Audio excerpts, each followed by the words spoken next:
أنت ستحاسب وحدك إذا بلغت ووصلت سن البلوغ. ترى أمك وأبوك وخواتك وإخوانك وما علموني وما وجهوني، أنت ستأتي إلى الله عز وجل وحدك وستحاسب وحدك. هم راح يتحملون الأخطاء اللي هم سووها. يعني لو قدر الله عز وجل أخطأ والداك في التربية ولا ما وجهوك صح بعض معلمينك، أيا كان، أنت ستأتي إلى الله جل جلاله وستحاسب وحدك. لازم تخلي هذه القضية مركزية في حياتك، إن أنا ترى الله عز وجل راح يحاسبني.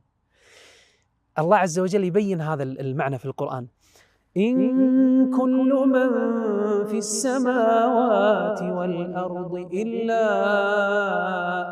آتي الرحمن عبدا لقد أحصاهم وعدهم عدا وكلهم آتيه يوم القيامة فردا. خلي قدام عيونك إن أنا رب العالمين راح يحاسبني بروحي.